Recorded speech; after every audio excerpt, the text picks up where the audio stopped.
Badlands. Explain those Badlands. That's a hell of a name.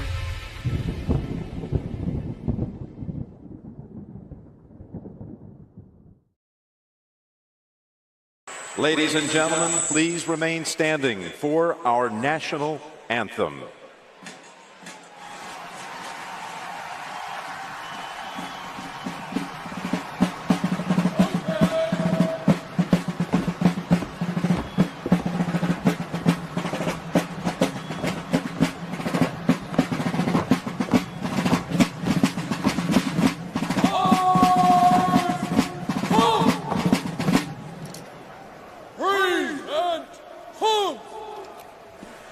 And now to honor America, 5-time Grammy Award winner, Carrie Underwood. Oh, say can you see by the dawn's early light what so proudly we hailed at the twilight's last gleaming, whose broad stripes and bright stars through the perilous fight o'er the ramparts we watched were so gallantly streaming, and the rockets' red glare, the bombs bursting in air, gave proof through the night that our flag was still there. Oh, say does that star-spangled banner yet wave o'er the land of the free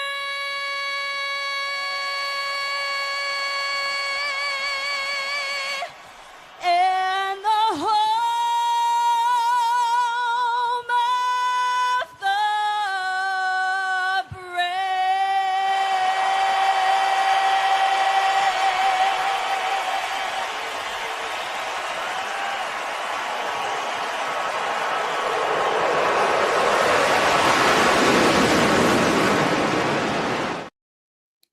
Woo! It was beautiful. Happy 4th of July. I didn't know that she hired Michael Jackson's stylist, though. But that was absolutely beautiful. So if you guys watched Badlands Daily this morning, we played the greatest of all time ever to do it, Whitney Houston. Nobody's even close. Do you mean Thursday morning? Wow, way to ruin it. Today's Friday. Okay, well, I didn't know if you were talking about you already played it this morning or if we're going to play it tomorrow morning. Boom, boom, boom, boom. You didn't give me a heads up, so I didn't know. We're playing make believe now and pretending this is Friday. So you're also going It's been to Independence Day all week for me. This I is know. one of my You- absolute favorite holidays. You're also going to be on Why We Vote this morning with me, or you were on Badlands Daily this morning with me. Yes. And on that show, which has not yet been recorded, we played Whitney Houston. So there's Okay. Well, you didn't tell me that that was happening, which is why I was confused. But happy Independence Day, everyone. It is Independence Day at the time this is airing. And it's been Independence Day for me all week because I love America and I'm super excited. And right about this very time, I am either actively doing or setting up our fireworks display. And if that's the case, I hope by the time this show is over, I still have all of my digits. Well, we all hope that because it would be a real pain for your writing if you didn't. You have Jackie and Cam coming over, right? Yeah, they'll be here. So That's today's fun. actually Thursday. They'll be here in a couple hours, which is why we're laying this down now. JB's also going to be at our party tomorrow. Oh, fun. Yeah. The only person from Florida that's not here is Zach. You guys should call into Liberty then.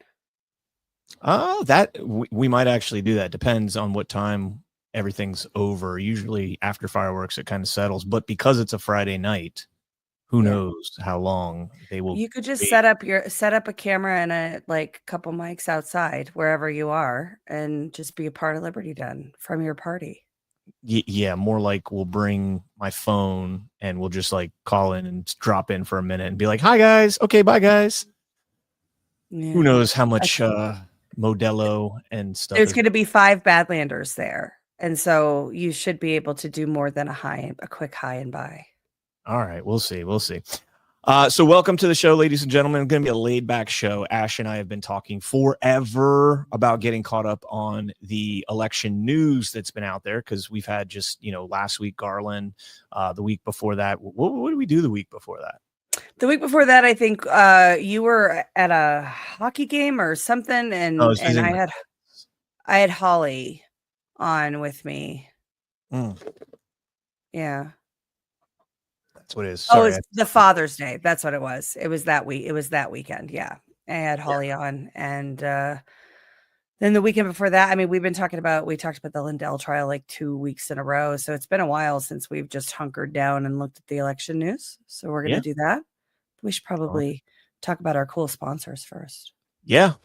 Folks, wake up. The bold flavors of Loaded Gun Coffee, where passion, precision, and patriotism infuse every single sip.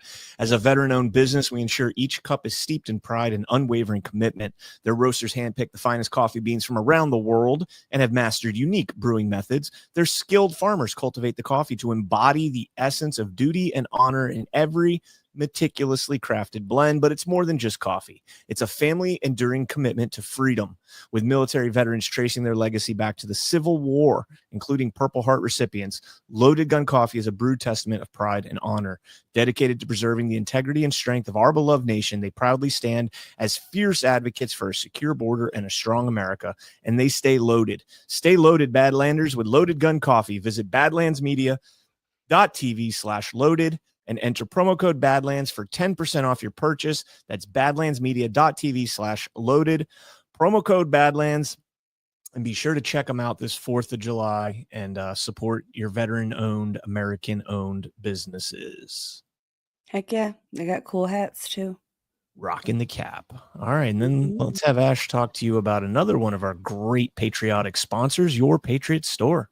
Yeah, Your Patriot Store isn't just a shop, it's a movement. Family owned, they're all about faith, freedom, and unapologetic patriotism. You'll find curated gear, apparel, flags, more morale patches, challenge coins, and custom designs. They celebrate America, our true traditional values, no woke nonsense, just truth, liberty, and grit.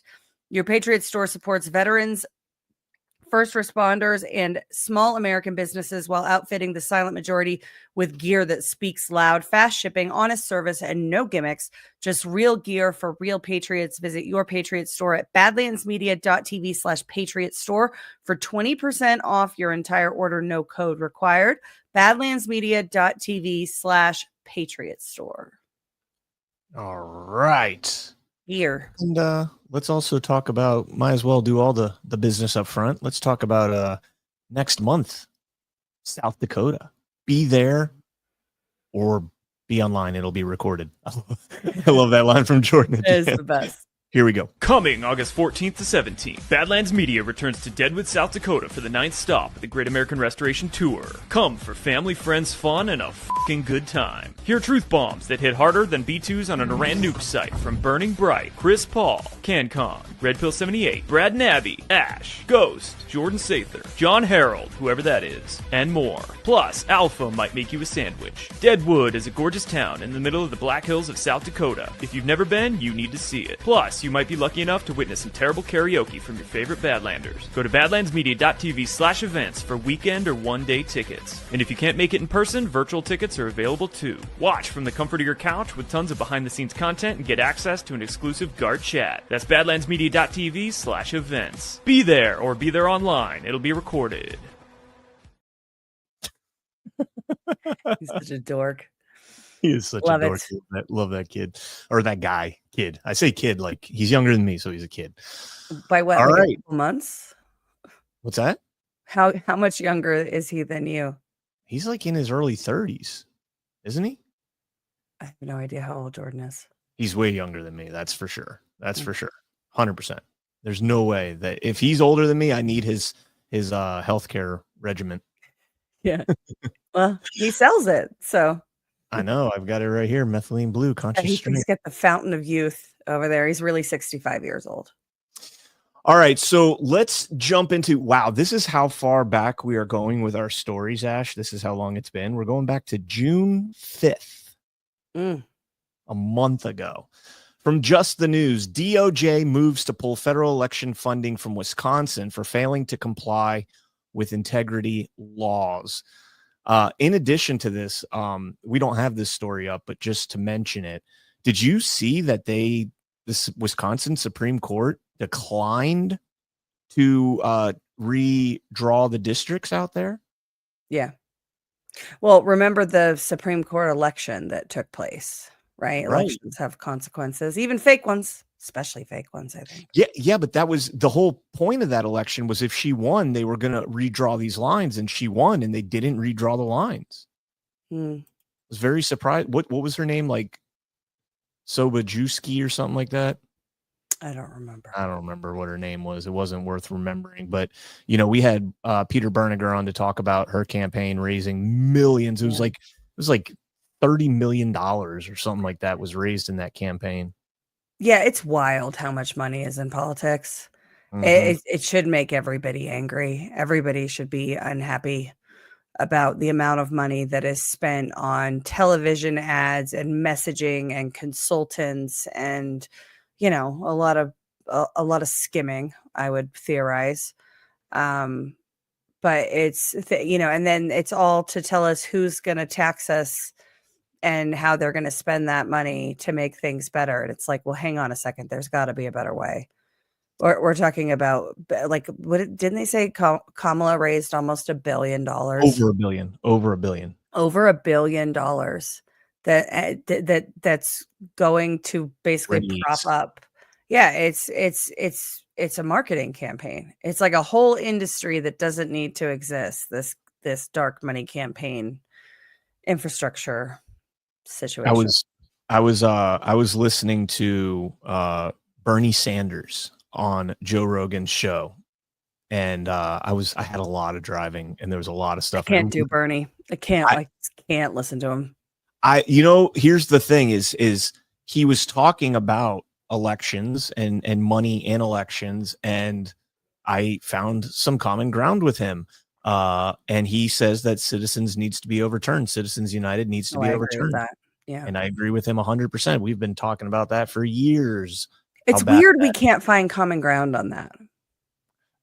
Come on, why we can't find common ground? Well, because the people that would actually represent the common ground that is found all benefit from the system as it is, and so they don't want it. But the people should be able to find common ground on overturning Citizens United.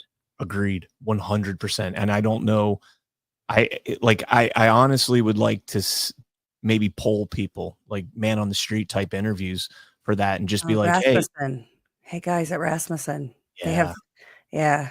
When we're done here, I'll tag them on X and ask them to do it.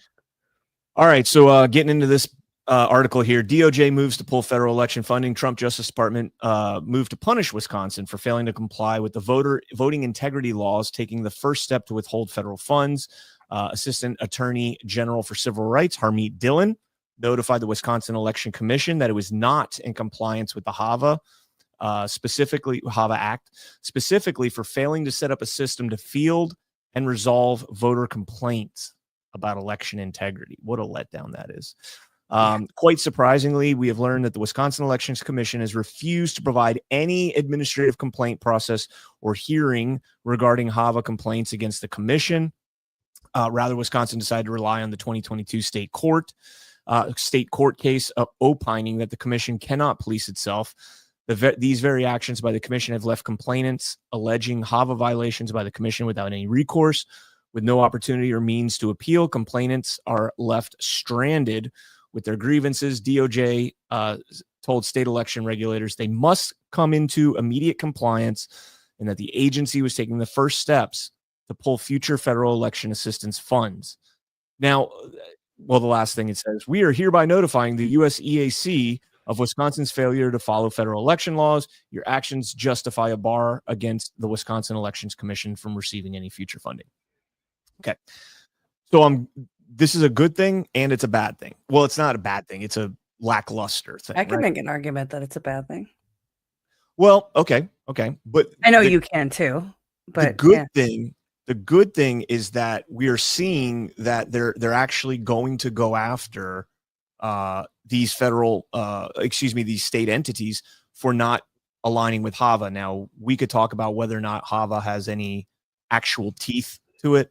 Like if there's, like, I think it's Title 3 is where you're able to do some, civil litigation to get some, but there's no criminal and there's no real civil penalties behind it. Funding. That's it.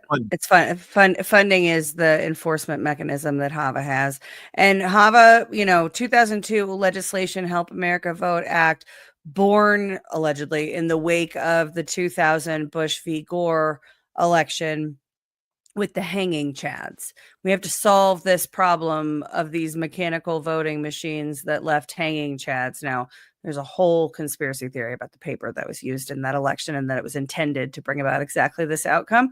But setting that aside, the HAVA Act gave birth to the elections industry. It's why we have voting machines as we have them. It's why we have the voluntary voting system guidelines that guide the use of voting machines. But the reality is that constitutionally, with the exception of the time and place and choosing of senators, states control elections. And that's the one enforcement mechanism that they have is to be able to, reward or withhold funding based. And they use that to drive compliance. So it's a good thing, in my opinion, that they are saying to states, you have to follow the federal law.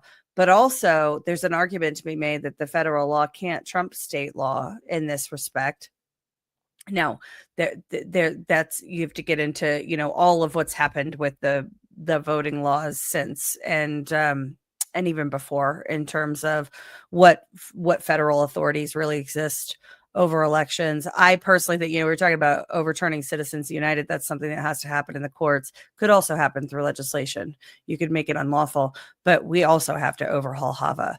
Because HAVA gave birth to an industry that actively defrauds the American people based on the evidence available and the fact that we're not allowed to look at any of the proprietary code and that they will destroy your life if you even try. I conclude based on the evidence available that the industry as it exists is basically intended to protect itself and let nobody find out that they're defrauding the American people. So earlier there, you said that state law trumps federal law. And in elections, in elections, yeah, but I don't think that's entirely true in the sense that the mechanisms that they have to enforce HAVA, I don't think withholding funding, I don't think that would. I'm trying to think of how to word this. I think that the federal government absolutely has the right to pass the Help America Vote Act. Yeah. And withhold funding if a state is not in compliance with it. Now, they can't go in there and say, hey, your elections are invalid because you don't follow HAVA. That I think would be an overreach. So two questions. What kind of enforcement mechanisms do you think should exist? And second question, why are they voluntary voting system guidelines and not laws? Okay, so what I think they should be able to enforce is anything having to do with federal elections. So for president, Congress, and the House. And I know the time choosing and manner for senators. That one's always why is that? Because the senators were they were selected by they were determined by the legislature. Right, but shouldn't that have been amended with the 16th Amendment? 17th. Or 17th Amendment? I don't believe that they changed the time, place, and manner language. I don't know. But the reason that was in there the way that it was that the senators weren't elected. They were determined by the legislature. Right. So if now it's a popular vote, that's the 17th Amendment. basically, I don't understand. What I'm saying is I don't understand why they didn't go in and change that line in Article 1, Section 8 or Section 4. I do this every single time. Article 1, Section 4. I'm final bet. Correct. Why didn't they change Section 8 as all the other delegations that are given to the legislative to the House and Congress? Why didn't they change that one part? That's the only thing that confuses me about that Article 1, Section 4. Yeah, I don't know. It still reads as it reads, and it doesn't say that it was edited or amended. But it says the times, place, and manner of holding elections for senators and representatives shall be prescribed in each state by the legislature thereof. But the Congress may at any time by law make or alter such regulations, except as to the places of choosing senators. The places of choosing senators. Yeah. That's what it says. Okay. Because at the time that was written, the place of choosing senators was the legislature. Right. Was the legislature. The state legislature. Yeah. Interesting. So back to the original question about HAVA, I think short of the federal funding for the elections, that's the only thing they can do outside of federal elections. And since I was a little skewed on how that Article 1, Section 4 was worded in regards to the senators, so it would stand for all federal elections, House, President, and the Senate. They would be able to change that. And I think that's what we're going to see with the executive order is the enforcement mechanism that President Trump will have over that is exclusively limited to the federal elections. But if the states don't follow along with the federal elections and lose that funding, they won't be able to conduct their state and local, down ballot races because, they're grossly dependent on the federal government to fund these things. So that's all I think is funding. It's all that they got. Yeah, but so much of that is a scam, in my opinion, because the funding, right, goes to this hyper centralized, hyper complex ecosystem of vendors where you're paying not just for machines, right, but for long-term managed service contracts to run the machines and maintain the machines. You need all of the developers and all of the things. Like the funding goes to an entire industry that, in my opinion, does not need to exist. Because if you decentralize elections and you put them back where you're counting votes at the place that you're voting, and it's like jury duty, right? The people that are counting the votes are people that are in that specific precinct. They're committed to the accuracy of the outcome of the election in that precinct because it's their community and their election, and you're counting votes. You make smaller precincts, and even right now it's 2,000 people average precinct size, right? So we're not talking about the reason that they make this sound so complicated is because we see things like the Maricopa audit, and they show us that visual of the Maricopa audit, and they tell us hand counting isn't going to work. Look at how complicated this is. But that's first of all, that is Arizona, right? It's the majority of Arizona. That is like half the state in terms of population. I don't know if that's exactly correct, but it's a large number of the state that's in Maricopa County, and they're counting it all in one place. And that's not the answer. It's not that we have to do centralized countywide hand counts or local counts. But in a county like Elbert here in Colorado, where there's like 8,000 voters and maybe you get 4,000 people that turn out, you could have 2 voting centers and 2 precinct locations where people count, and it would be fine. And you'd be able to have your results on election night. Now, the ballot style, and like you've talked a lot about holding elections on different days, right? You could also hold them on the same day, but have separate ballots for each election that you're doing, local, state, and federal. And counting that from a human standpoint would be much more simple. So it's not, first of all, it's not the entire county the size of Fulton County or Maricopa County or El Paso County here in Colorado will have to count in one location. And we can't possibly do that because it's way too complicated. We're not doing that. We're doing it at the precinct level. And also what they're counting doesn't have to look like the Scantron ballot that we have today, which is designed and developed to be read by a machine.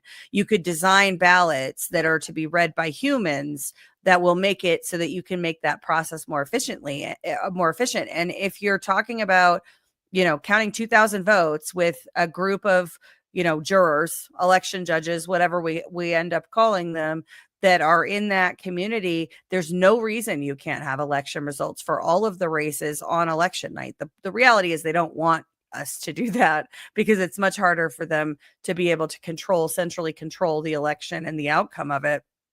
And because of that, they'll continue to throw up roadblocks and tell us how we absolutely have to use this industry that was created in the wake of Bush v. Gore. I would be okay with, continuing to do it on the same day, but separating the ballots and giving people. The only thing is they'll start bitching about, oh, it's too complicated giving people 3 ballots because they're shuffling around and all this stuff. So that's the argument they would make. I think it's a dumb argument. It's a real dumb argument. You could have 3 different boxes, right? You put this ballot in this ballot in this, have a helper there. There's great people at the precincts that help everybody if they have issues figuring things out. Easy peasy. I would set up 3 different stations, and you go in first and you're offered the federal ballot. You vote that one, turn it in. Once you're completed with that one, you go to a separate person who gives you the local ballot or the state ballot. And then the next person would give you the local ballot.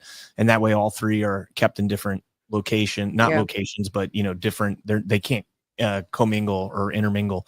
And the other thing about that is, the Congress, our Congress can can pass a law that federal elections have to be counted by hand. Again, it's only 3 races maximum, 3 races. And it would be a very good litmus test for any down ballot races. So in other words, if you have a top of the ticket that sweeps Republican or, conservative, and then you have some mix in the down ballot races, that would be a red flag that would require, further examination. It would kind of, litmus the whole thing. And all of these, the reasons that we have mail-in voting, that we have the consolidated ballot, that we have early voting, they're always sold in efficiency. Mm-hmm. And it's an access argument, right? It's, we have to make voting way more easy so that more people will do it. So we want everybody to vote. We want 100% turnout in the election. And so we have to make the process such to drive 100% turnout in the election. Now, we could argue all day whether or not that's actually a good idea, because and this will get into the kind of the second half of the show when we're talking about the founders' views on voting and what kind of the dispute was at the time of the Constitutional Convention. But it was your interests are not equal. And the founders very much believed in property owners being the only people that had the right to vote. Now, I'm not sure I agree with that either, but I do think that there is considerations when it comes to interest, right? Like, you want the people that are engaged and understand what's at stake in the election. But right now we have I'll give you an example. In Colorado, we had the National Popular Vote Compact. It passed in 2020. The way that was sold to voters, and I don't know that I believe it really passed, but I wouldn't, if there was indisputable evidence that, take out all the cheating and the people still passed it, it wouldn't surprise me, because the way that it was sold was, this is fair. It's unfair for us not to have this. It's fair for us to have all of our electoral votes go to the winner of the popular vote.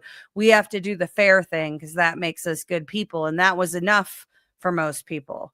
And then they celebrated the access that they had, right? We had record turnout in that election and everybody's super excited about that. But you have a bunch of dumbasses that have no idea what they're voting for out there voting. And is that really what, is that a more perfect union? Or is that the makings of a communist shithole? Yeah, I would say it's the latter. President Trump winning the popular vote might have put that to bed for 2024 moving forward.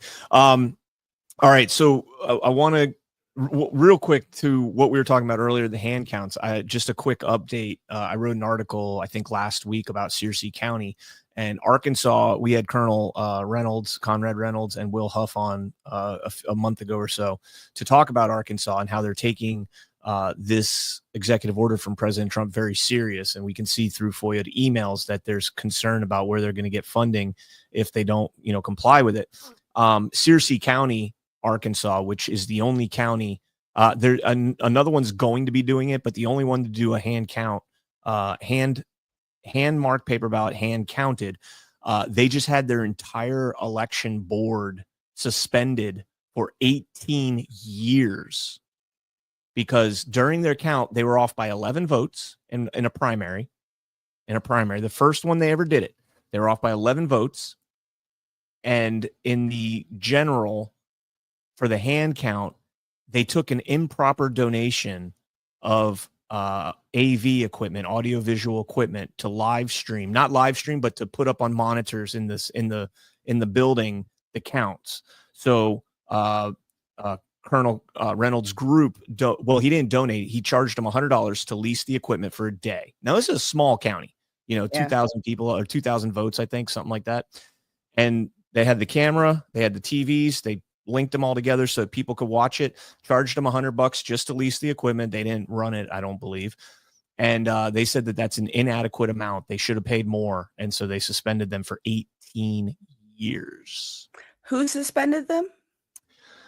A conglomerate of officials in Arkansas. The governor has an official. The Secretary of State is the chairman of the board. I think it's the state election board. There's a few, I think each party has a representative, and then there's like 2 delegates at large. I can't remember. I included it all in my article, but it's pretty crazy. And if you go back and look, in the primary where they were off by 11 votes. You want to know how to make that end real quick? How? Have the Federal Election Commission start to investigate all of those officials for properly documenting their donations and because that shit happens all the time. That's normal course of business. And I would argue it's not, I don't even think there's anything necessarily wrong with, somebody in the community donating equipment to run a thing. Like, I don't, what's the benefit harm theory there? Right. But you want to make them not flex in that way, turn it back around on them and say, oh, okay, we're going to start enforcing this set of requirements within the election commission. Let's go. Yeah, I'm with you. I guarantee you they'll drop their claims real quick. But meanwhile, nothing ever happens to, counties that have 3,000 or 4,000 votes that they're off by, #Floyd County, or several thousand throughout Georgia in the 2020 election. That happens all the time. And, with technology, they say we forgot to upload a USB stick, or we forgot to, transfer this or that. With a hand count, it's 11 votes. And it was when they were doing the math at the end, they forgot to carry a number, and they found it right away. Like, they found it. The county found it, not, it didn't go up and, so it's absolutely bonkers. They are trying everything they can to ensure that a successful hand count doesn't get any momentum behind it, because people will overwhelmingly flock to that. So the key dispute there is that a county had an improper relationship with a vendor, right? Yes. So another example that just came to mind as you were speaking is in the wake of Tina Peters, when the Secretary of State, Jenna Griswold, decertified the election machines in Mesa County, Dominion came in. Now, we later found out that there were officials in Mesa County that were not in the elections ecosystem and environment, but that were working with Dominion behind the scenes. Sheila Reiner came in. So that's unlawful to begin with. That's subverting the office of Tina Peters. But setting that aside, when they decertified the machines, Dominion came into the Mesa County commissioners and said, we will give you new machines So to your point about, well, that's not enough to only charge them $100 to lease the machines. We'll give you new machines and you just need to sign up for our managed service contract so we can maintain them. But that, I mean, that sounds like a deal that needs to be looked at. But then the kicker is, if you don't take our deal, we'll sue you. And the commissioner cited that during public comment, basically saying, listen, we know that you guys don't want us to sign this contract, this new contract with Dominion, but we have to, because if we don't, they're going to sue us. And it's, that's going to, be an incredible burden on the county. So I'm very serious when I say, if you turn this back around on those officials and say, okay, we're gonna do an audit of your vendor landscape as it pertains to elections and who's getting deals, and kickbacks from all of these different relationships, they will drop their claims against that county real quick. All right, let's jump into this story real quick. This is promising here from Maricopa County Republican Committee. MCRC Chairman Craig Berlin. Many good things are happening for the Republican Party in Maricopa County. The White House asked for a video explaining our hand count procedure. The very positive response that we got back is very exciting. It says many good things are happening. We recently took our election hand count method to Dallas, Texas, and demonstrated it to 150 attendees. There were many elections department representatives that came from all over the country. The very positive response that we got back from the White House was very exciting. It says we got a call from the White House asking for a video on how they do it. Finally, we are going to Las Vegas in a few days to demonstrate the hand count procedure there. We are slowly seeing a move to 1 day, 1 vote, hand counted at the precinct level. Let's go. Yeah, so we can stop reading that there, but that's beautiful. Good news there.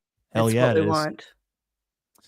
Want. Let's go ahead, and I know we'll save the Colorado story for last here.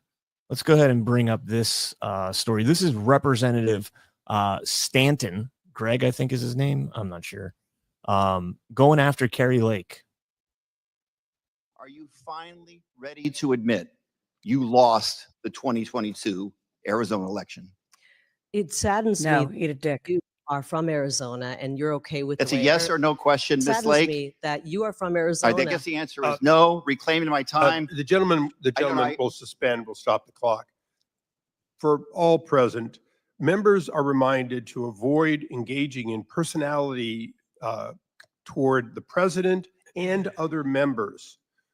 Okay, and this is a member of the administration, so I would caution all to stay on the subjects and stay off of personalities, Would love to. please. You gentlemen may continue. Yes, and in this case, these are adjudicated lies. Courts of law have determined that these are No, lies. These are not That's not true. That is- You're lying. Absolutely not true. It's false. He's lying. To call her a liar, he's lying. Absolutely. me saying it. You didn't Wow, just and the lie to courts- the the press. Courts are really You awesome took right those now. lies to court and lost again and again. Every one of your lawsuits failed. And a federal judge said that you were furthering false narratives that blamelessly undermine public trust. And you didn't just lie. You were formally sanctioned by the court. Ms. Lake, you have been sanctioned twice for providing false information to courts. Isn't that true? Yes or no? No. I was brave enough to fight our shoddy elections, and the courts have not caught up. That was a yes or no.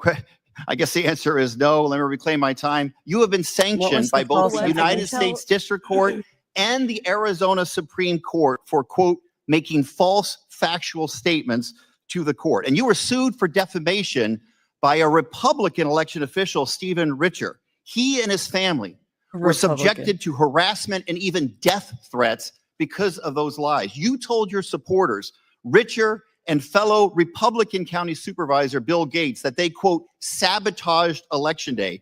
You accused them of deliberately printing the wrong image on ballots to jam tabulators and injecting hundreds of thousands of phony ballots. That's Okay, so absolutely true. That's absolutely true. I was just going to say that's absolutely true. And you want to talk about who got caught lying during that trial? It was Scott Jarrett. He was caught lying and the next day came in and changed his testimony. Yep. And nothing happened to him because he's on the regime side. It's shocking that this guy, is able, and this is why the speech and debate clause has to go away. I mean, this guy is telling a bald-faced lie Now, whether or not he knows it, I would sure hope, I appreciated Kari, Miss Lake, saying that right in the beginning, that as somebody of, a representative in Arizona, you should know about this. Okay. Kari Lake was not found to have lied in her trial. Every claim that she made was proven factual. That's not what that's not what Judge Thompson was looking at, whether or not they were factual. I can't remember what his exact ruling was, but essentially it didn't rise to the level of overturning the election, I believe. Yeah, I don't by the end of that trial, Brian, I think we both were so pissed because we watched as they proved that signature verification wasn't happening, which is a violation of the statute, which should have been enough. But also they lied about signature verification. This is something that we saw in Fulton County as well, right? They said, "Oh no, we totally do." Are you all right? What's happening? I'm fine. Oh, okay. Something in my water. Oh, it looked like, what I was wondering is if you grabbed an old cup, like you grab an old cup that has some old drink in it. That was the look on your face. It looked like you were just like, "Oh, what did I just?" But so they proved that signature verification wasn't happening. We saw this in the trial, the RICO trial in Fulton County, Georgia as well. Oh no, safest and most secure. These election deniers have nothing to even say. You actually get them into court and you lay out the evidence before the finder of fact. And what you find is that, they didn't even use those signature verification machines that they called that they charged the people $1 million for. They didn't even use those machines each. They didn't even use those machines. So then the question is, well, how did you do signature verification? Can you produce the records so that we can verify what you did? And they're like, well, it's going to take us like basically the equivalent of the time to do signature verification to prove that they did signature verification, because spoiler alert, they didn't do signature verification.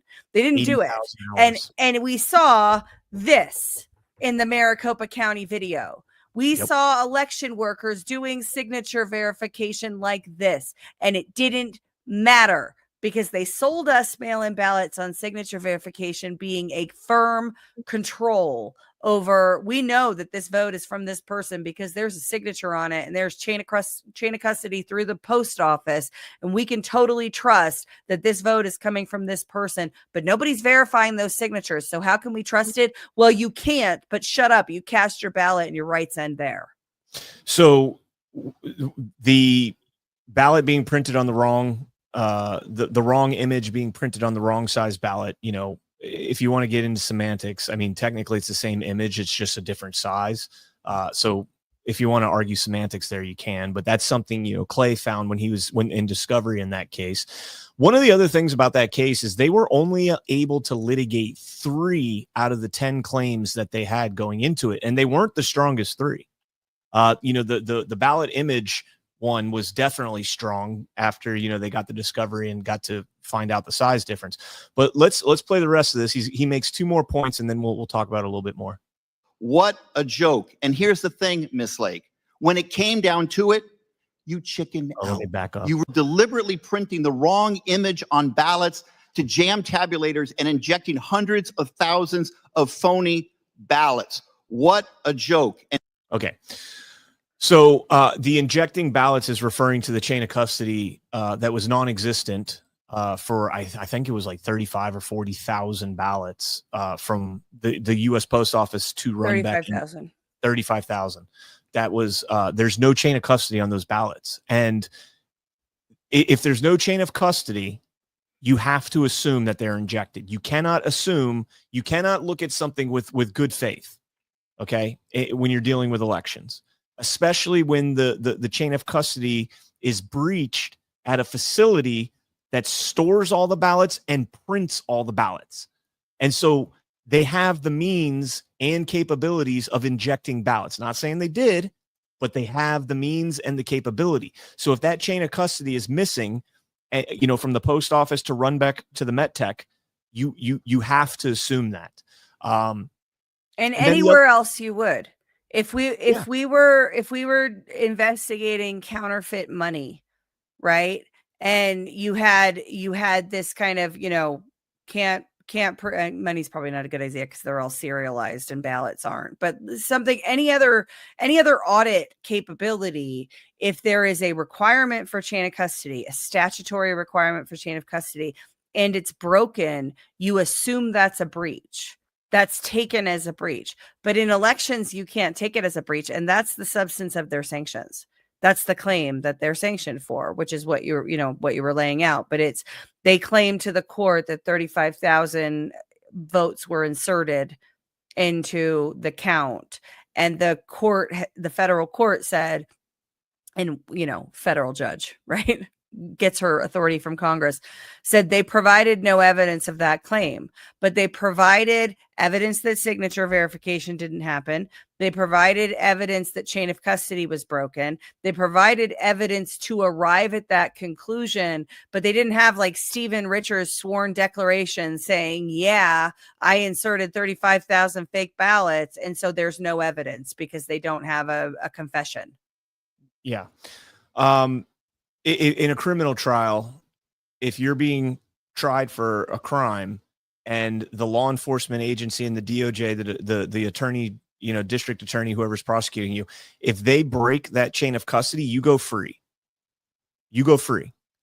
And the same thing should happen here. If you're suing somebody, a state entity that is responsible statutorily for having a chain of custody, and it's gone, then it's gone. Those 35,000 ballots don't count. The other thing I want to go back to just real quick is the second time listening to it, I heard that they made the claim that they deliberately printed the wrong image on the wrong paper. Now, you can absolutely make that argument just on, some of the stuff that Clay has found. And the fact that they covered it up. Well, the fact they covered it up, the fact they lied about it, the fact that they found out there were variations between printers. But the biggest takeaway for me is, at some point during the trial, I believe Jarrett had said that we were doing a cause. What do they call that? What the hell is the term when they determine what's called root cause analysis, right? That they were doing a root cause analysis for this that election 2022 at the time.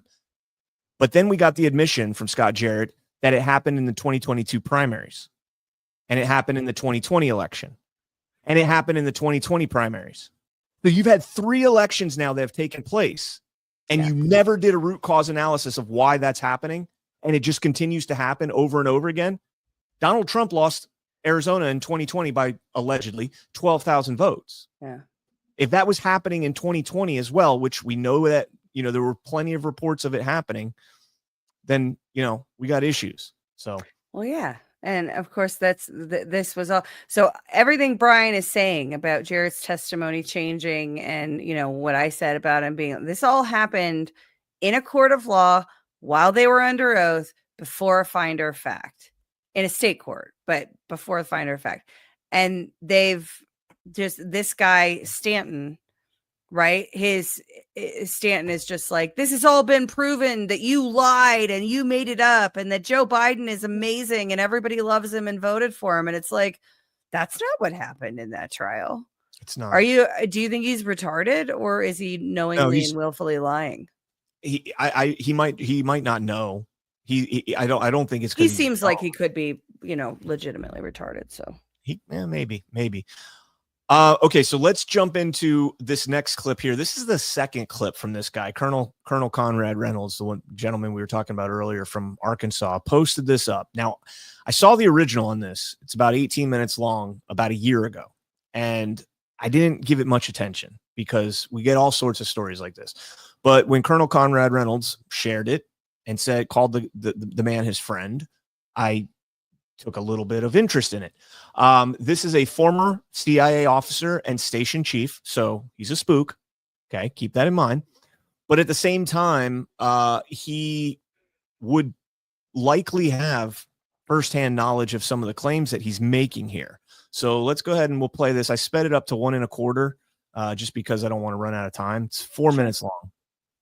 Dear Mr. President, my name is Gary Burnson. I'm a retired CIA senior operations officer and former chief of station.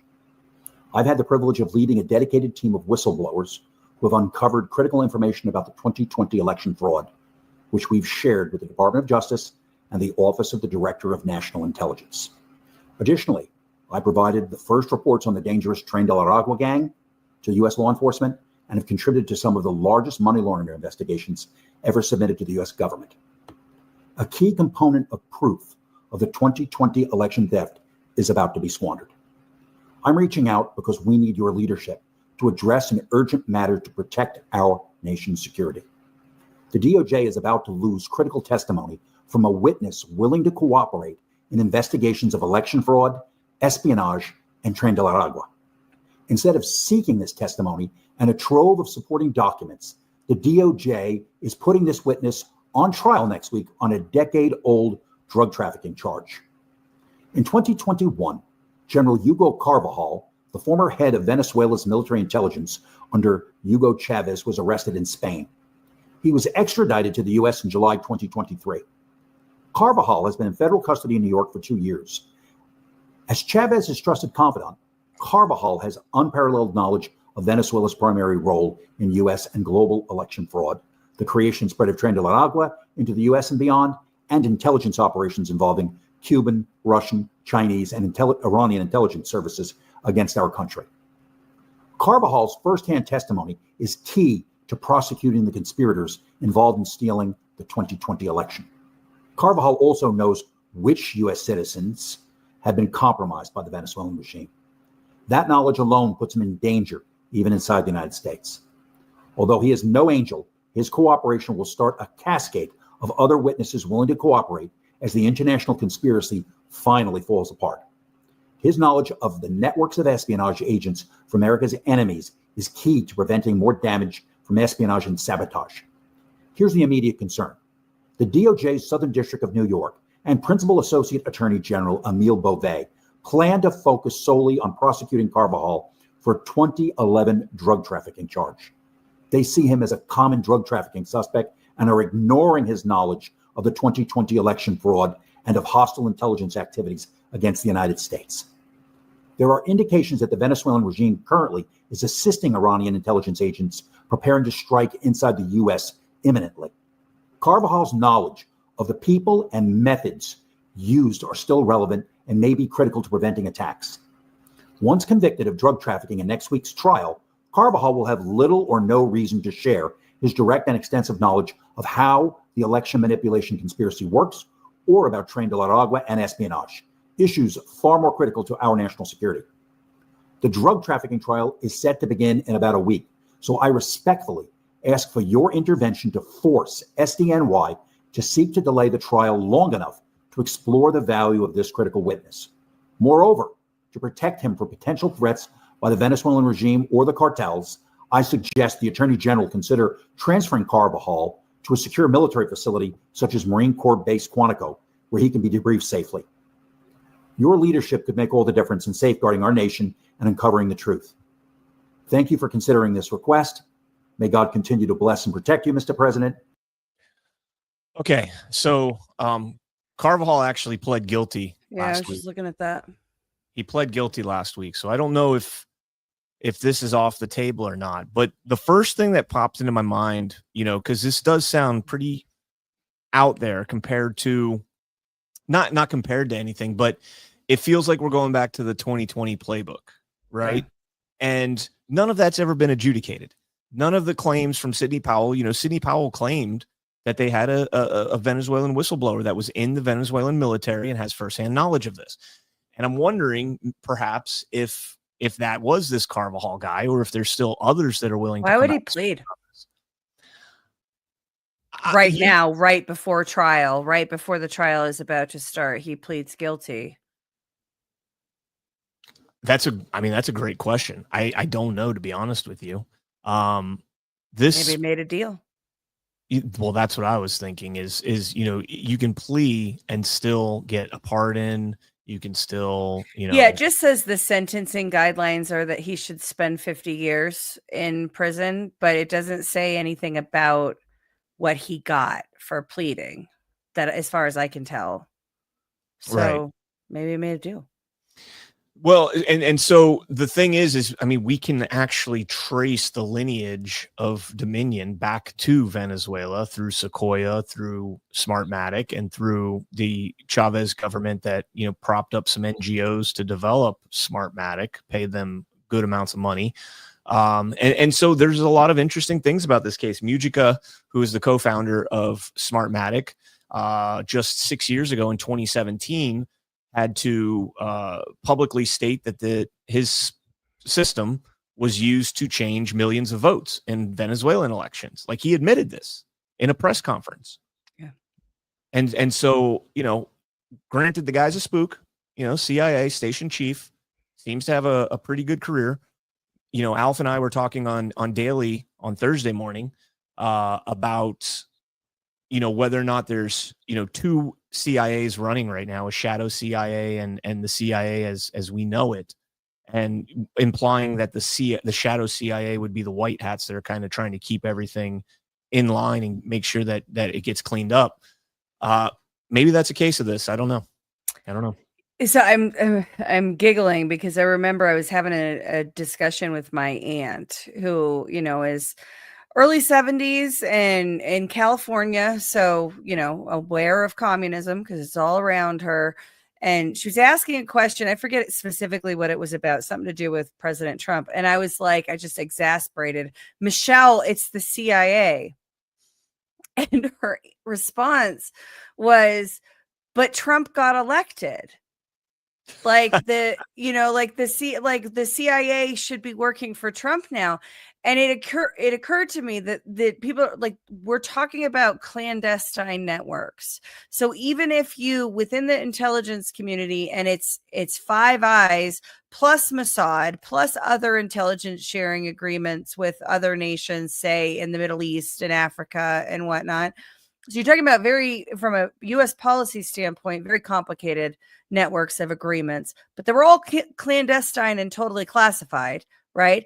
And within each one of those intelligence entities, you have operators that are, you know, you've got good twin, evil twin, by definition of the type of work that they're doing, right? Their work is deception. Their work is intelligence gathering, which means deception. It means you're plugging people in there to pretend to be part of whatever so that they can gather intelligence. Rolling that up and bringing that kind of worldwide clandestine network of operators under the control of a new president is not something I don't think that ever happens. I really don't. I think they operate outside of any meaningful authority, which is why they fought so hard to keep Trump out of the presidency. Because remember Chuck Schumer, right? They have 6 ways from Sunday of getting back at you. And everybody just accepted that, right? Like every president, every congressperson, every senator, they all just accept it because they don't want their car to go boom when they turn it on.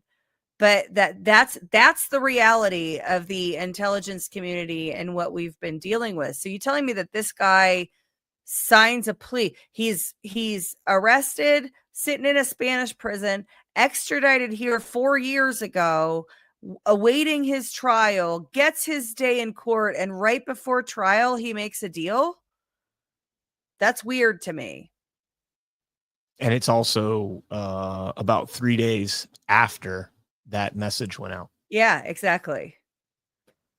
So I've always said there are some very peculiar things, because I've read most of Sidney Powell's filings, you know, her statements of fact or her evidentiary claims, and I really wanted to see them get litigated. One of them came up, the NSA, one of the NSA people came up in Lindell's trial, Dr. Keshavar Navarez. Yeah.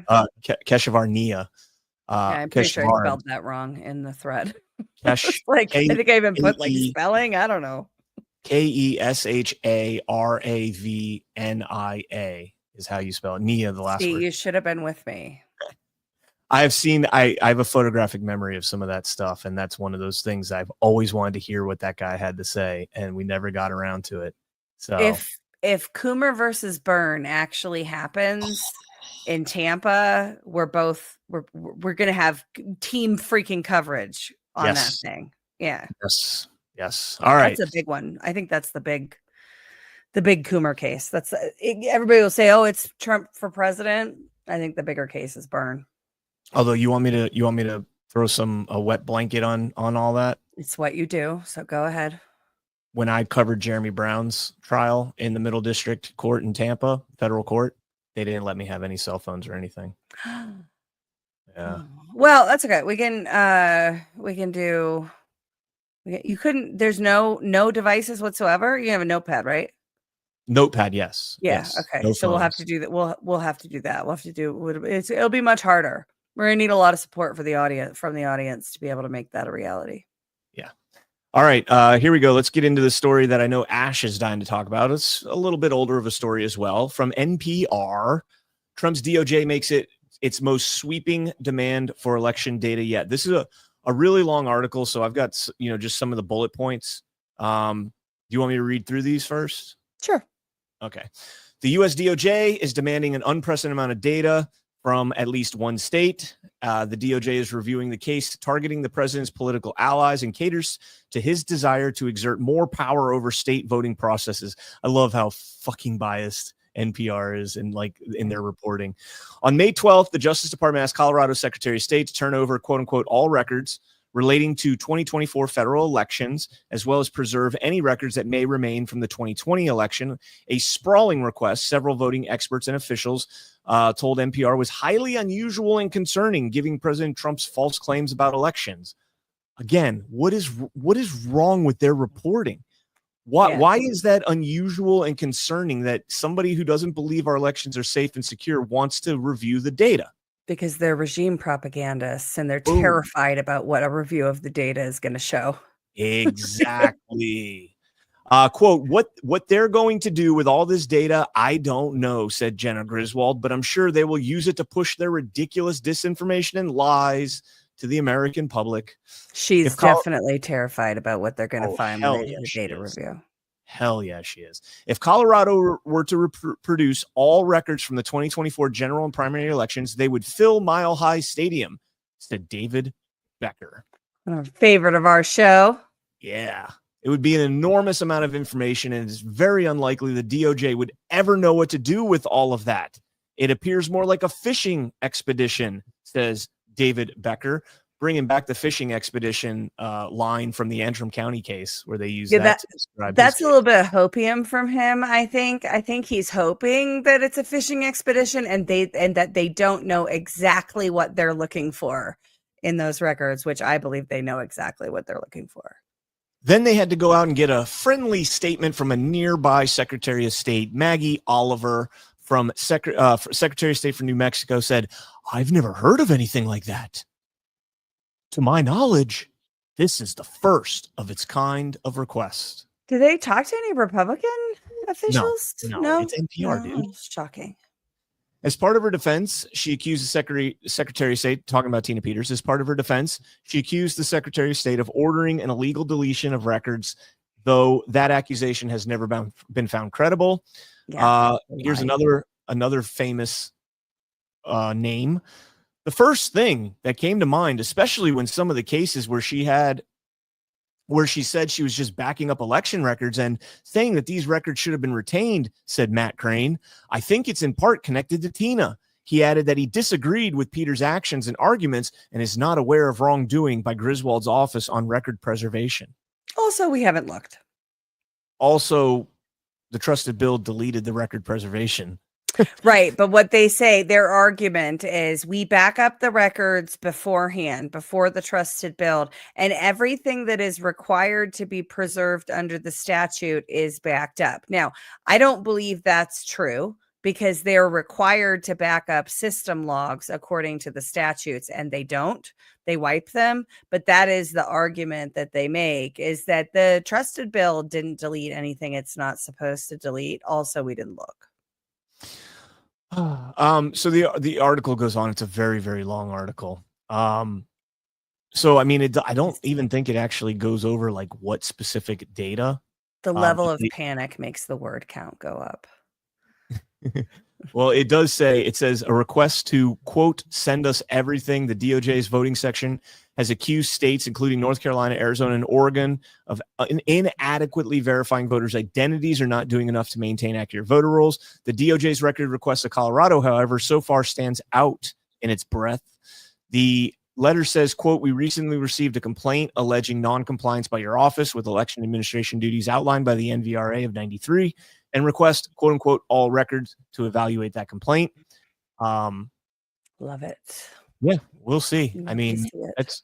that's your state, so I'll let you opine on that. So in the state of Colorado, records are required to be preserved after an election for 24 months. Under federal statutes, it's 22 months. So we actually preserve records longer than required under federal law here in Colorado. Now, they don't actually, because they do the trusted build, right? So they preserve what they believe to be a compliant set of records. But there is an argument to be made that it does not include things like system logs that are required to be preserved. The broad statements coming out of the election cabal here is that, well, 2020 is out the window. There's nothing we can do. We're past the 24 months. We don't have those records anymore. I know for a fact that a lot of clerks kept them. They did not destroy them after 24 months. And there's like even some anecdotes of like, we need room. And the clerks are like, we're not deleting those records. One day justice is going to be possible. So we're not deleting those records. Those are my words, not the clerk's words. But so there are 2020 records across some counties. I would encourage the DOJ to send their requests for 2020 and 2024 records to the counties, not just to the Secretary of State, because the Secretary of State, to be frank, probably doesn't know which counties still have their 2020 records. But and the Secretary of State would rely on Matt Crane, and anybody that's preserving 2020 records doesn't trust Matt Crane. So like it's I would encourage the DOJ to go to the clerks as well and request records directly from the clerks. The response to this request, the whole of institutional response, they brought out the lawyers, they brought out the officials, they brought out the associations and escalating subject matter experts to all say, this is very rare. Why is he doing this? This is unprecedented. This is unlike anything of its kind. I think it reeks of panic. And I think that they have a right to be afraid because their election machine here is, and by machine, I mean the ecosystem, not like an election machine, like the election fraud machine graphic that Holly had. I used to have it in here. I don't have it anymore. But that it's designed for fraud, in my opinion. The way, and I've been studying it for over 4 years, and I've seen, and I've said this before, the thing that makes me an escalating election denier, meaning I just keep thinking it's getting worse, is the conduct of the people that are responsible for public trust. Their conduct, their obstruction, their lawfare, their treatment of Tina Peters and Dallas Schroeder and Merlin Klotz here in Colorado, their treatment of grassroots and people that were asking questions. From the beginning, people that were asking questions were demonized, and that was strange. But they continue to double down, and I think they have a right to. I think they are right to be afraid, because I think that we finally reached the point where justice is potentially possible. Heck yeah, I think it's coming down the pipe. I've said it. I think it's coming down the pipe. We did get the FBI thing on the Chinese driver's licenses to make fake mail-in ballots. I think that's kind of just scratching the surface of that story. I think that we're going to get a lot more in depth in that story as it progresses. We're finding out now that this story, the Albany office in New York, is front and center on this, which is interesting because I don't know, would the Albany field office for the FBI be the office that oversees Bethpage, where Jesse Morgan was, and where Bethpage is on Long Island, I think. Yeah, but does the Albany office cover all of New York? What type of jurisdiction are we talking about? The Albany office of what? FBI. The Albany office of the FBI. Well, no, they have an SDNY FBI. Do They have an Eastern District of New York, I think. Yeah, wasn't it the FBI in the Southern District was the problem with the Epstein stuff? Hold on, let's see. The FBI field office that covers Long Island is part of the New York field office, New York City field office. Okay. Yeah. All right. So it wouldn't be them, but interesting. So in the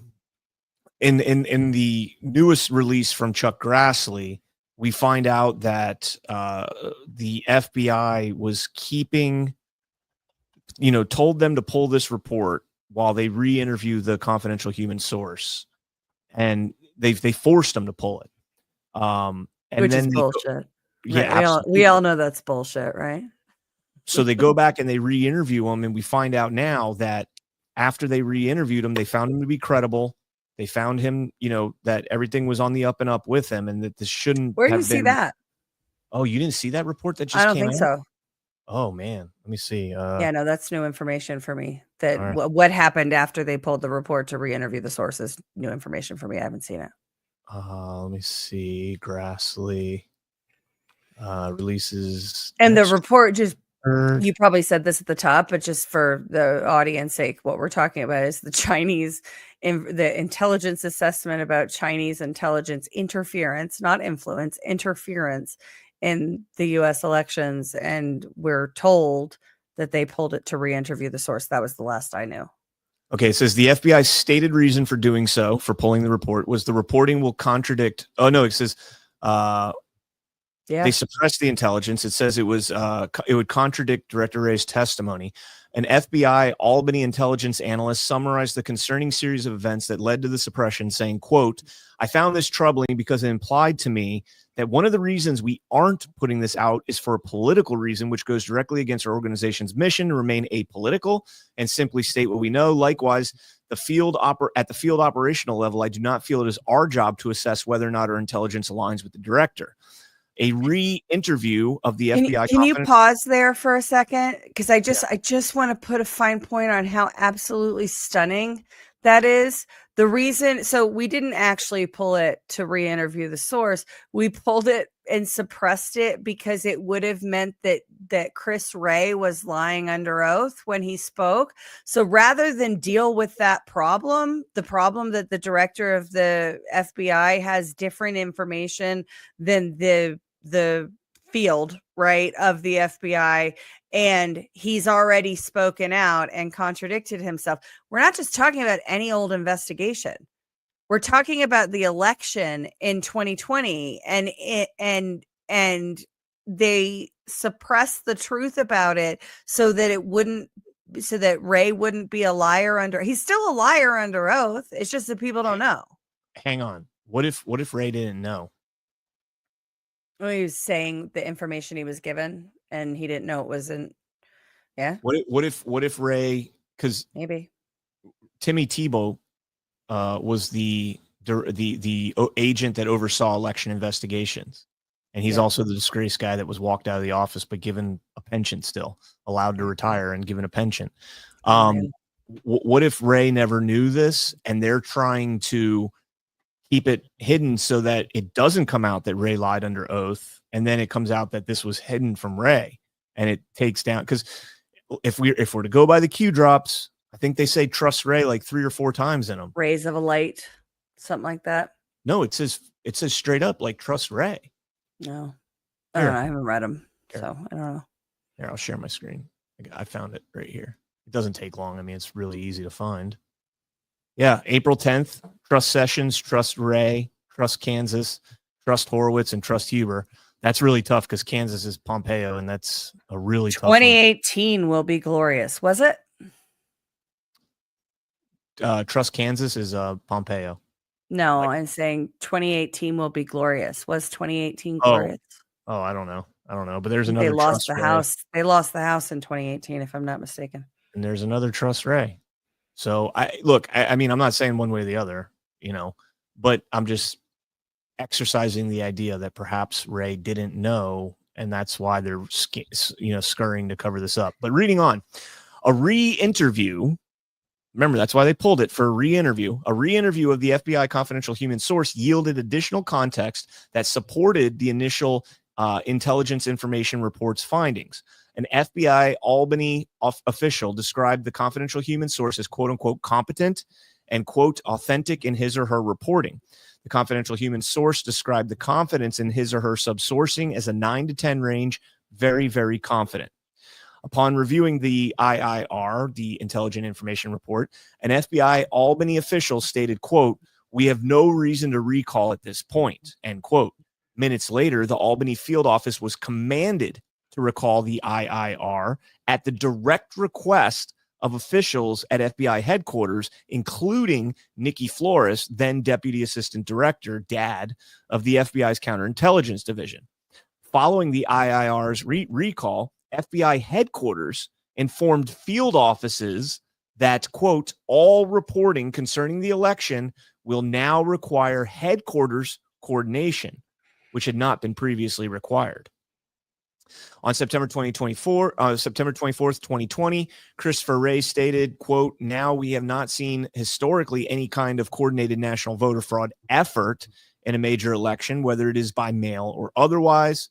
And then, of course, Gary Peters of Michigan asking Christopher Wray, right, but your answer is clear. You have not seen any widespread fraud by mail. It is something the FBI watches continuously to make sure that it's not happening. It's supposed to be a question. And Wray responds, "That is something that we would investigate seriously." Peters, absolutely. Wray says, "and aggressively." And you believe that Wray didn't know? I don't believe that Wray didn't know. It created a whole bunch of hubbub among all the agency heads that was in there, but Wray didn't know. So Chris and I talked about this on Wednesday because this is when this facet of the story came out. And, President Trump came out the other day, or he didn't come out the other day. Somebody came out on his behalf and said that President Trump feels like it had to be this way. I think that was the exact words that they used. It's providential that he is the president during 2024 and 2026 when we have the 250th birthday. Just going back and I feel like if President Trump somehow all of this stuff came out in 2020 between the election itself and certifying the election, the country would have burned. And yeah. I know I know that, I agree with that. People will be mad about me saying that, but it's a fact. And I know I was pushing hard to get that information out there in 2020, 2021, because I didn't want to, deal with what was coming up, meaning the quote unquote Biden administration. But if we had been successful, the country would have burned. Yeah. I mean, I think they knew in 2016, right? Yeah. I think they knew exactly how this fraudulent election system worked in 2016. I think that the pandemic was planned, right? Long before. I think they knew they were planning a pandemic in 2011 when McKinsey was writing about it. That's my opinion based on the information that I've seen. And, but I think it's a credible opinion. Everybody needs to get ready for pandemic preparedness because the pandemic is coming once in a century. It's going to happen. It's going to happen. It's going to happen. It's going to happen. And then, it happened. And then they gaslit us and lied to it. First of all, they did a dress rehearsal with Event 201. Then they gaslit us that it couldn't possibly have come from the coronavirus lab.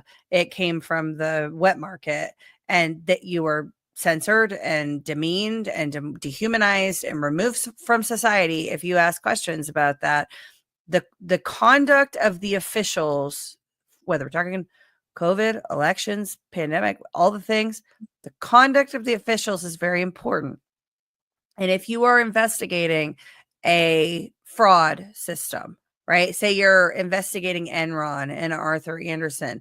The conduct of the officials is very important. If you're investigating any sort of RICO, the conduct of the people involved is evidence. But when it comes to elections, we have to assume good faith in every single person involved and not question. Mens rea does not apply to elections. Right. Right. There can be no criminal mind in elections, Brian, because they're all good people. Because democracy is so important. All right. Well, that is going to wrap up this show. Well, wait. We got Let's through- talk. I just want to tell you. Let me do two Federalists and two Yeah, sure, Anti-Federalist quotes. Good. Okay.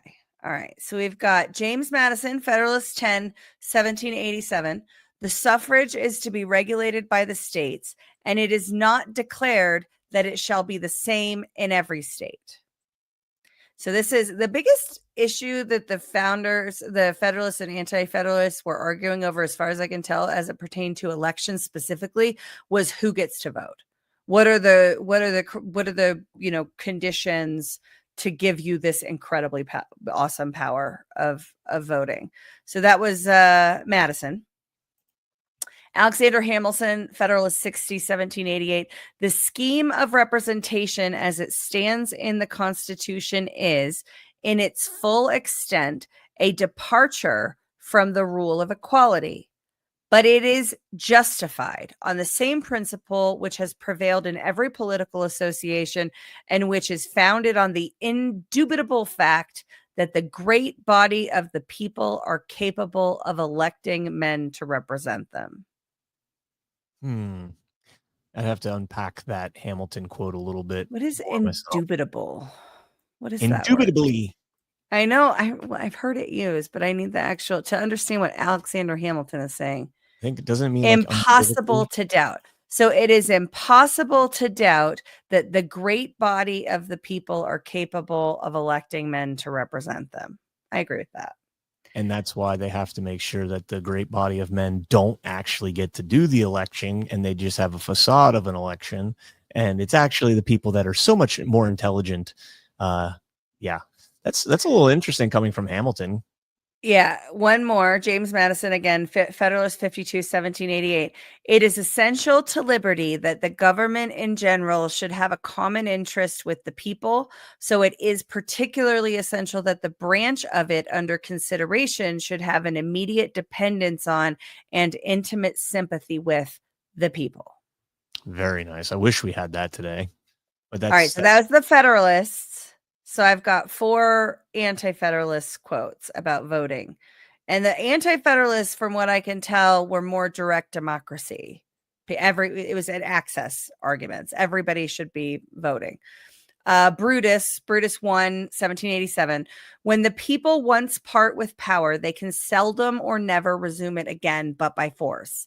I would therefore advise those at the helm to proceed in their innovations with caution. Speaking to my heart. So good. Federal Farmer, letter number 7, 1788. The representation in the federal legislature is a mere shadow without the substance. It will not possess the confidence of the people because it will not be sufficiently numerous to contain a proper information of their circumstances and wants. He was saying that about, what was it? Was it originally 35,000? 35. Yeah. 35,000 to 1. Who was that again? That was the farmer, Federal Farmer, letter number 7. Federal Farmer. I think I might change my online handles forever to Federal Farmer. and nobody will understand what that means unless they've read that. Wow, that is so incredibly prophetic. And he would be rolling over if he knew the situation we're in today. Yeah, where Nancy Mace represents probably over 1 million people, close to 1 million people. They all do pretty much, right? Like a lot of them. 790,000. Okay, so 790,000 people in her pajamas doing a girls' bus tour to a Waffle House and pumping gas with her dog in her hand. I think that the founders would tar and feather her if they were here. Probably. Sentinel number 1, 1787. A republican or free government can only exist where the body of the people are virtuous and where property is pretty equally divided. In such a government, the people are the sovereign and their sense or opinion is the criterion of every public measure. There we go. Repeal Citizens United. They said it right there. Well, and the biggest thing they were concerned about was that the Federalist founders were creating a new aristocracy of property owners. And so giving the property owners to giving the vote and thereby the power, right, of choosing to only the property owners was creating this, aristocratic type of system, which it arguably did. I think you could argue. I could see Look at your dynasty families. I could see the argument being made for a requirement of being a landowner, or not a landowner, excuse me, a property owner, in order to vote in today's, but we would have to redefine property. Like I think somebody renting would count. Basically you're trying to only invite those that have a stake in the outcome so the premise of it, and I don't know that it would necessarily go by today's standards, but the premise of it is you can't have homeless people, vagabonds that are, roamers, nomads that are voting because they have no interest. They have no stake in the particular area that they're voting in. And because of that, they're going to vote for whoever's going to give them the most. And that's how you end up $37 trillion in debt. Well, remember, I forget which one of them said it, but one of the founders said as soon as they can, as soon as the people can vote themselves gifts from the treasury, it's pretty much all over, because you can just make, it's the high school. I'm going to put vending machines in everybody's classroom and we're going to end school at 1 p.m. every day, right? Like it's stuff you can't possibly deliver on. Unfortunately, they've done a good job of making everybody really stupid and believing those kinds of promises. All right, final one. Melancton Smith, New York Ratifying Convention, 1788. The true idea of Republican government is that the people should choose whom they please to govern them. Whom they please to govern them. Yeah. Yeah, I mean, it's kind of fun that this is a conversation that's coming back around. What is the electoral franchise? And we're talking about it in terms of illegals. And certainly the founders did not intend for just anybody that was occupying space in our nation to have the incredible honor of voting for who would have the power. But it is an important conversation to revisit, and we have something that these guys didn't have, the Federalists and the Anti-Federalists, and that is the experience. We have the experience of living with what they chose and how it's been eroded and how it's been in some ways made better over time. But we, in order to form a more perfect union, what are we going to do, Brian? We got to do something. Hand mark paper ballots, same day. Yeah. Yeah, but in terms of representation, like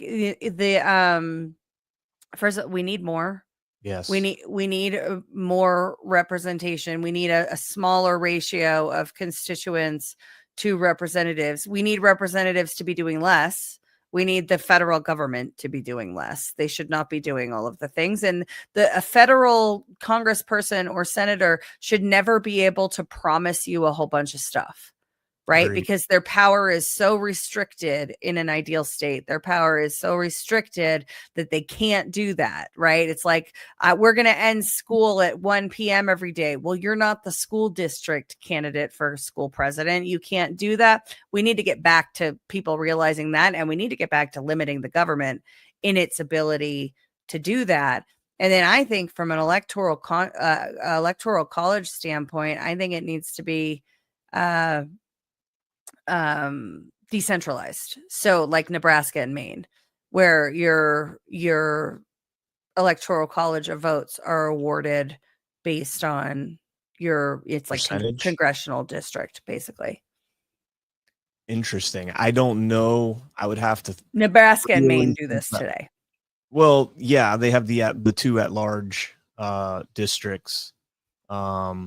Yeah, I don't know how. But I mean, they don't award their electoral college votes as a batch. They award them based on the representative distribution of them.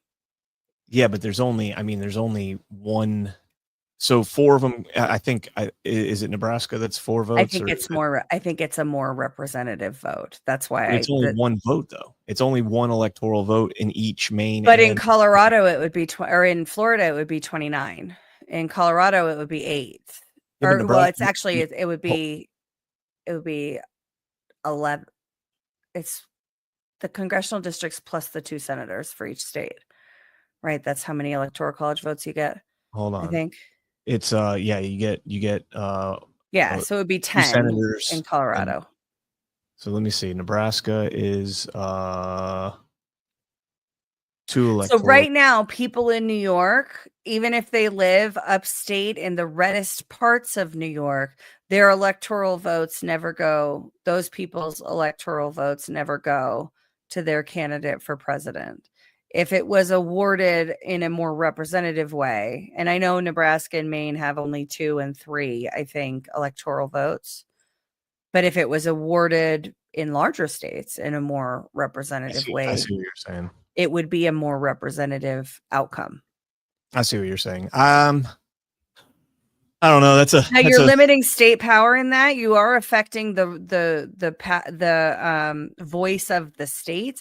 But in my opinion, they already threw that out with the 17th Amendment. They already abandoned that. So it's up to the people. Do we know how the last 3 presidential elections would have looked if we did that? I don't. I can't imagine. Seth Keshel, he could figure that out. Well, I would imagine that if you have in the past 2 elections, the Democrat winning the popular vote until 2024, I would imagine it would ultimately not look good for the conservative, in this case, Donald Trump.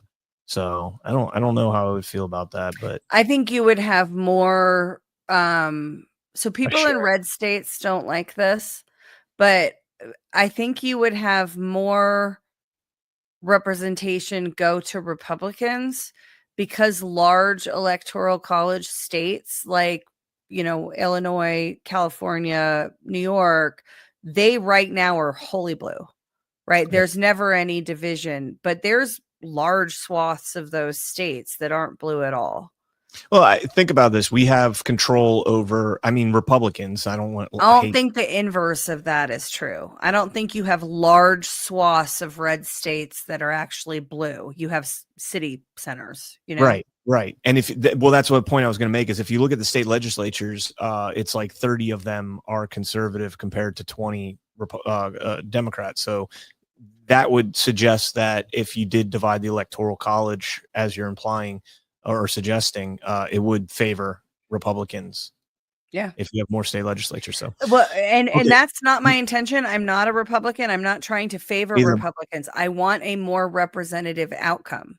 I think that's the way to give a more representative outcome. All right. That is going to wrap it up. We're a little bit over here. Is Brad and Abby, are they doing their show?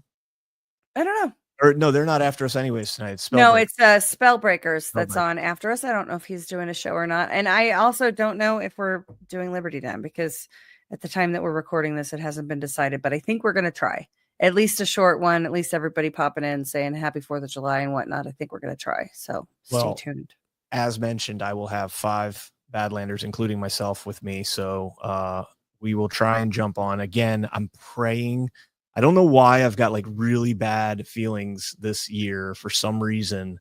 The second time you've brought up blowing off your fingers. So I'm going to tell you to be careful.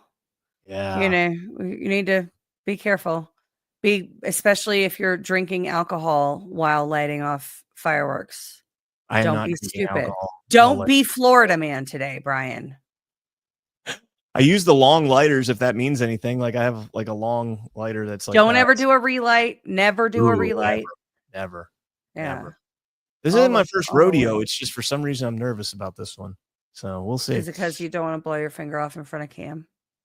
I couldn't care less who I blow it off in front of. I just don't want to blow my finger off. It doesn't matter who it's in front of. I just want all of my fingers. Yeah. It's an admirable goal. I hope you get there. All right. Happy 4th of July, everybody. We love you. Thank you so much for tuning in. Please smash that thumbs up on your way out. Check out our sponsors, Your Patriot Store, Loaded Gun Coffee. Get your GART Deadwood tickets. Have a great evening. All right. Make sure you give your furry ones a little bit of extra Happy love. birthday, America. Happy birthday, America. The next time we say that, it'll be 250 years old, a quarter. Oh, and then we didn't even say that. Like we're entering the 250th year. This is our 250th year of independence. We're just starting it out today. Starting on Saturday. Yep. Yeah. Let's go. All right. We'll see you guys later. Bye, guys.